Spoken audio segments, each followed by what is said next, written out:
we've gained access to a group of militant anti-fascists known as Antifa. Are you filming now? They don't usually like cameras around. Some cover their faces, and others want their voices disguised. And the fascists stick their head out of the ground and say, we're going to be here on this day to march in support of our white greatness. That's gross. And that's when people organize, get together, and bash the fash. Hard strikes to the Adam's apple, trachea area, really good. In dozens of interviews, Fault Lines caught a glimpse behind the mask of Antifa, questioning activists about the controversial tactics they've used to counter hate crimes. White supremacists have found a platform with the election of Donald Trump, but so have their adversaries. Yelling is exhausting. Antifa is a fringe movement, but their fight has found center stage in the polarized climate of Trump's America. If anything comes up for you or you're triggered, in this environment, we care about your inner safety as well as your physical safety. That's how we roll as Antifa. We love people. This is the collective of researchers waging information warfare to expose bigotry. If your neighbor is a neo-Nazi who believes that the race war is imminent and wants to bring it about, we think you have a right to know that. This is the street medic, tending to the wounds of violent protests. During a lot of the Antifa actions, we're talking about stabbings, and we're talking about blunt force trauma wounds to the head, to the arms, to the legs. That's caused by police and by fascists. And this is Antifa, from the view of a Trump supporter who can't seem to shake them. There's a bunch of kids who call them anti-fascists, and they're acting like fascists themselves. It's kind of sad. Antifa is a loose collection of organizations and ideas with no party line and no formal leadership. In the last year, they've been defined more by their street tactics than anything else. They show up in the helmets and the black masks, and they've got clubs and they've got everything. Antifa! The more the presidency looks like it's a shadow fascist government, the more scared people are going to get. And when people are scared, people act a little bit more erratic. The first year of Trump saw an increase in hate crimes and racist violence. And Antifa has often responded to that threat with violence of their own. This is the street fighter training for battle. With one punch to the face of America's most infamous white supremacist, Antifa went viral. How do you shut that down? A swift and beautiful punch to the face by a masked crusader. But has this use of force translated into political power? They watch that, kind of street porn. It plays completely into their hands. It's a very stupid tactic. Nonviolence does attempt to appeal to the moral conscience of the nation. Now, the jury's still out, if the nation has one. This is Antifa. This is war, it's not playtime. So yeah, punch Nazis, kill them, kill those f***ers dead.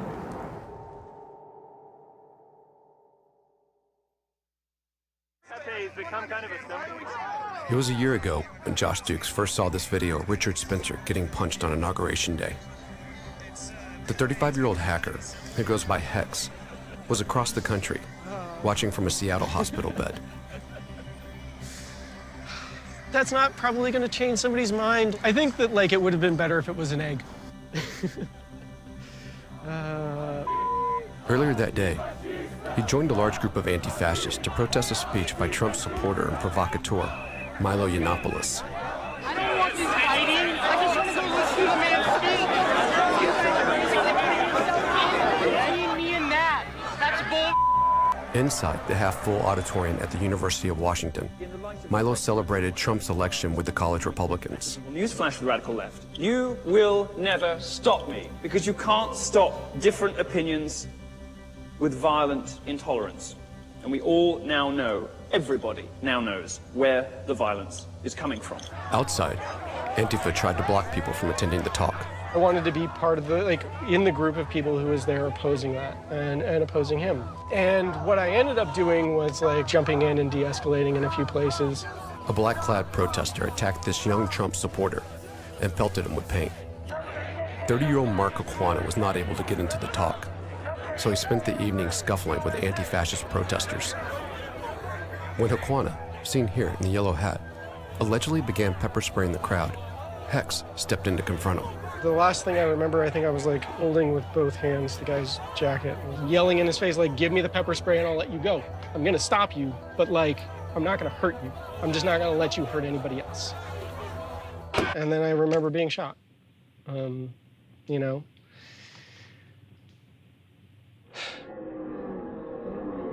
Haquana's wife, Elizabeth, allegedly emerged from behind her husband, pulled a gun from her holster, and fired one shot. This footage was edited by investigators to identify Hex and Haquana. It is now evidence in a criminal trial against the couple. The Haquana's attorney said that Elizabeth acted in self-defense. Where'd the bullet go in? Oh, so it went in right here, basically. It's still weird. It still doesn't make sense. They saw him! They saw him! He's bleeding! For members of Antifa, Hex's shooting underscored a belief they had all along. In the Trump era, the threat of violence against them is increasingly real.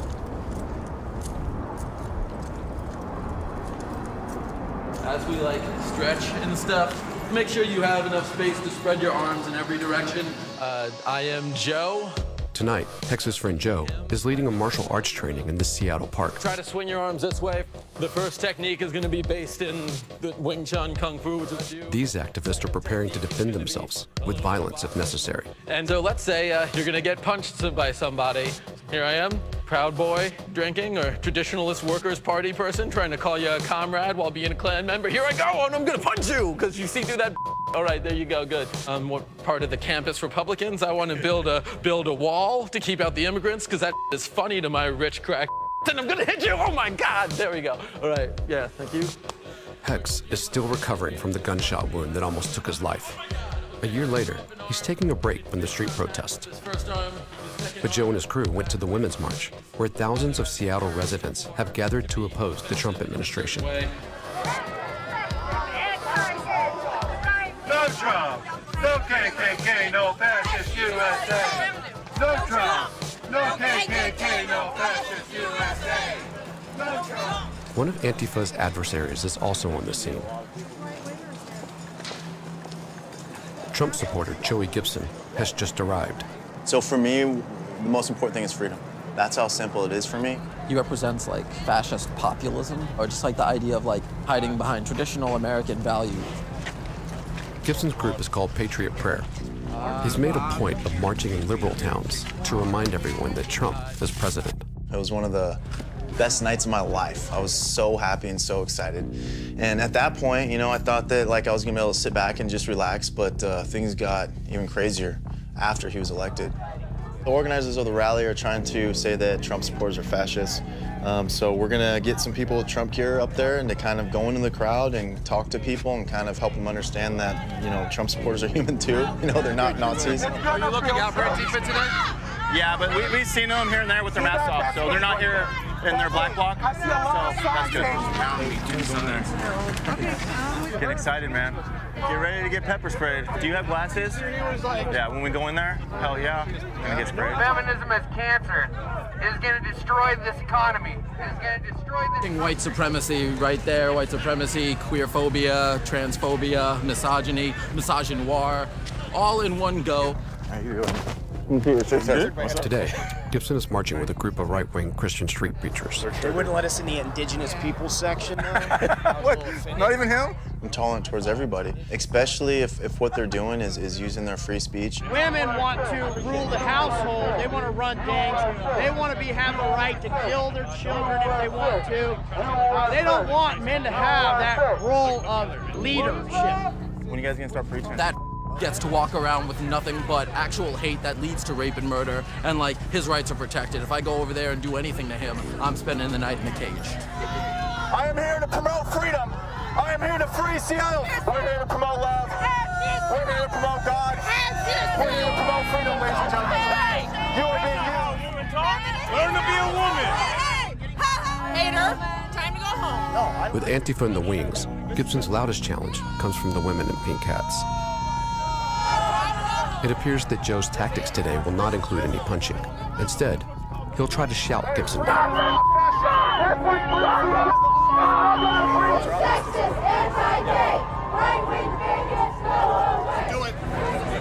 What am I doing? Stay back. What am I doing? I'm outnumbered right now. I'm not doing. Yo, dude. At times, Joe also tries for dialogue. Reaching out to you and subjecting myself to attacks from these to actually try to speak to you and speak to your heart, speak to your soul. I did the same you did. I surrounded myself with a bunch of white Nazis because I was sick and wanted to belong, and I got better. I hope you get better before some dumb happens to you. And what do you believe in? Freedom. Freedom. That's right. But who do you feel like you're defending by being here now?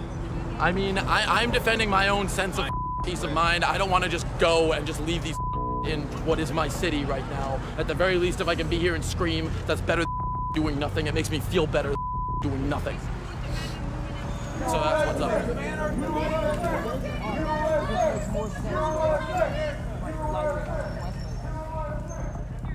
Chris Hedges has written multiple essays criticizing Antifa. He says the fight is not with fringe groups, but with corporate and government forces.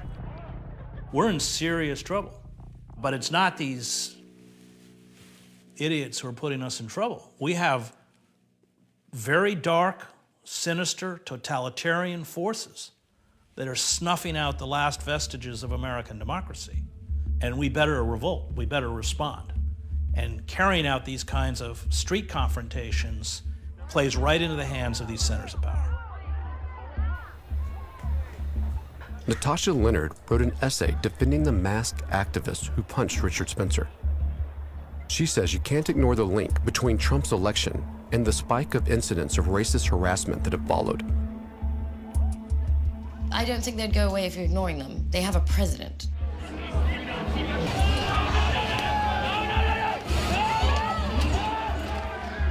Since Trump's election, violent conflicts have exploded in college towns like Berkeley, California, raising questions about hate speech and political violence.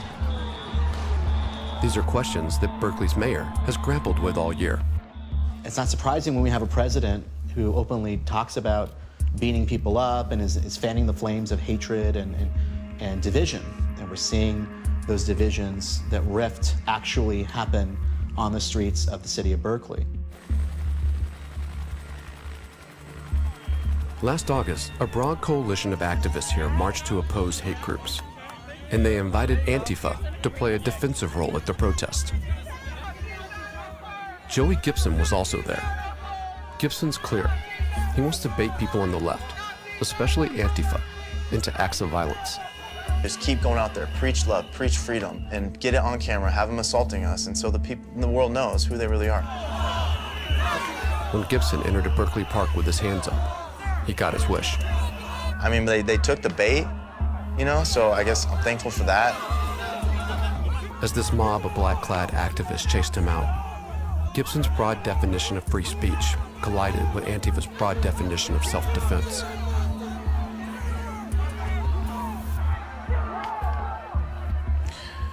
Dude, I don't want to do this. The footage from that day is hard for Gibson to watch. Can't. Is that hard to watch? Yeah, The event's organizers refused to apologize for the violence. Why is that hard to watch? This medic, a veteran of street protests around the world, agrees.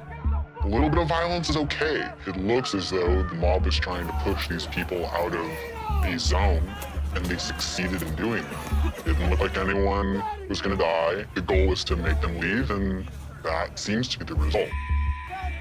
Like, big deal. They're fascists. They should leave. Gibson was prevented from spreading his message in Berkeley, and Antifa claimed victory. It was horrendous. It's a horrible thing that happened yesterday. I think The next day, he found a platform. The incident won him an appearance on Fox News. talk about them and they'll just go away. No, we got to stand up to Antifa. We got to. Antifa's tactics caused concern for these former Berkeley students. They were the violent ones. They really were. Mhm. And maybe they're proud of that. And maybe they think that's the first step toward a revolution that's going to make the world better. Their free speech movement 50 years ago ended a campus ban on political organizing during the civil rights and anti-war movements. Students won after months of non-violent tactics, including marches, sit-ins, and a mass arrest inside the university's administration building. We've finally gotten into a position where we have to consider being responsible because, now we have the freedom within which to be responsible. I can't tell you how many times we were assaulted and we didn't fight back. I think we were very dedicated to nonviolence. At that point was a tactic that we felt was important to keep focused on the issue and not on the violence. I've had Antifa guys tell me that if you walk around with a swastika band on in America, you should get punched in the face. Look. With those open beliefs anymore. Ultimately, How old are they? Are they 2? They must have gone to kindergarten with the president.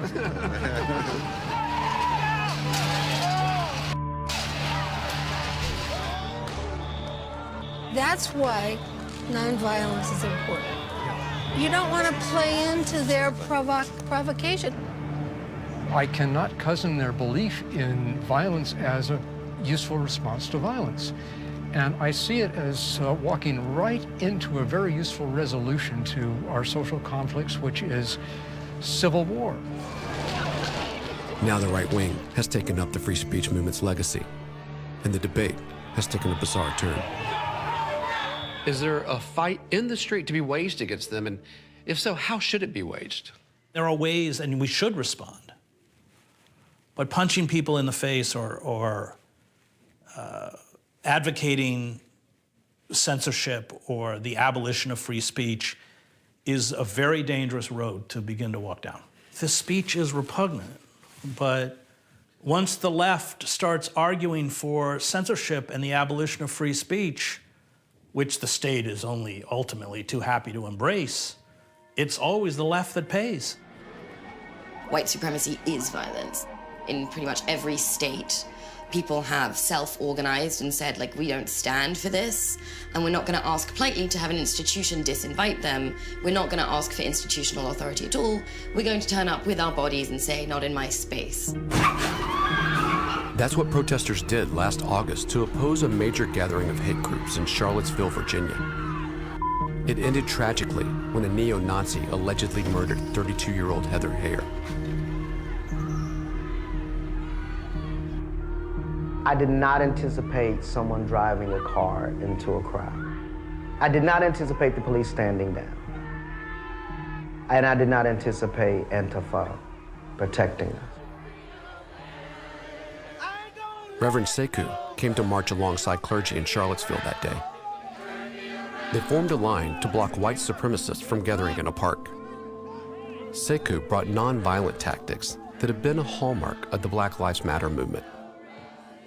These tactical differences have led to tensions with Antifa in the streets during protests against police brutality. Ferguson, the black bloc showed up. And you know, they ready to bust some heads. And I walked over to them, I was like, look, I need y'all to stand down. Because if you clown, our asses are the ones that are gonna get beat. But in Charlottesville, Antifa used force to defend clergy from attacks by neo-Nazis. Would have been crushed if it was not for Antifa. So they saved my life. And so for me, I saw the gospel embodied in some kids dressed in black and red who came to me and said, Reverend, I will give my life for you. And so somewhere I read, there is no greater love than to lay your life down for a friend.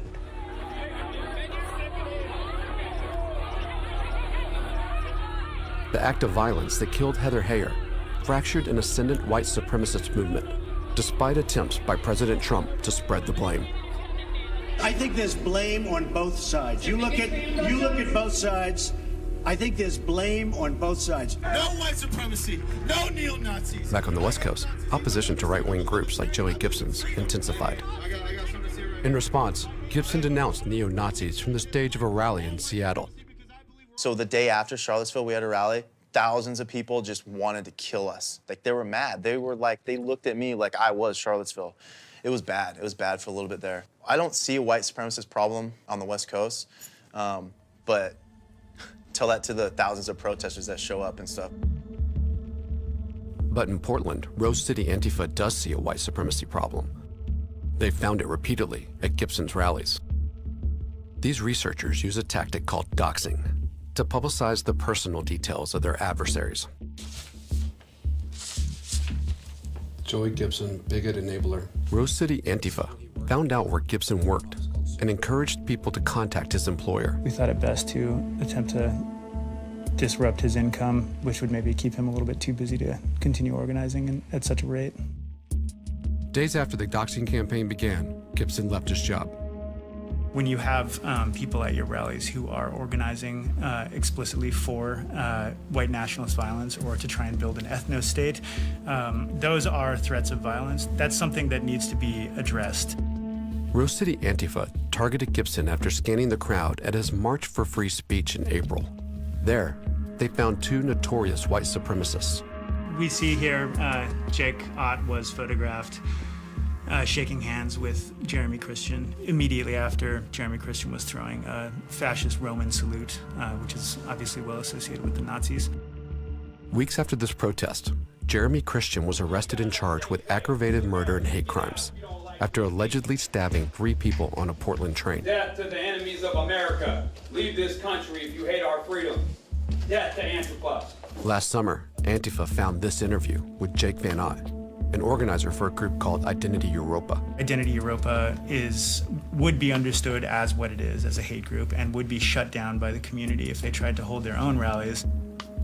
What they do instead is attend other right-wing rallies and then try to recruit people over to their more explicitly white nationalist and neo-Nazi ideology. We doxed him and provided really, really ugly receipts of his neo-Nazi activity and neo-Nazi beliefs from posts that he had made on social media. He subsequently dropped out of organizing in Identity Europa. Gibson told us he's repeatedly denounced Van Ott, including on a day in August when he took this photo at one of his rallies. That's Van Ott, standing right behind him.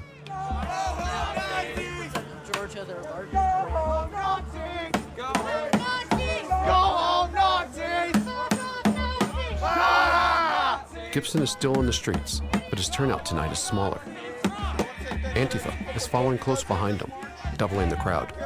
We're not going to allow Portland to run Oregon. We're not going to allow Seattle to run Washington. These battles for the streets are not enough for Gibson. 2018 is going to be a great year for In February, he announced a run for U.S. Senate. this year. The hatred, the evil that you feel in your hearts, you don't have to be that way. While Gibson seeks a larger stage, Antifa faces questions over its own political future. We have to build a movement that appeals to at least some of those centers of power if we're going to bring the corporate state down. Which means that number one, it has to be nonviolent, and number two, it has to have a vision and a moral force. I don't see them as politically mature in any way.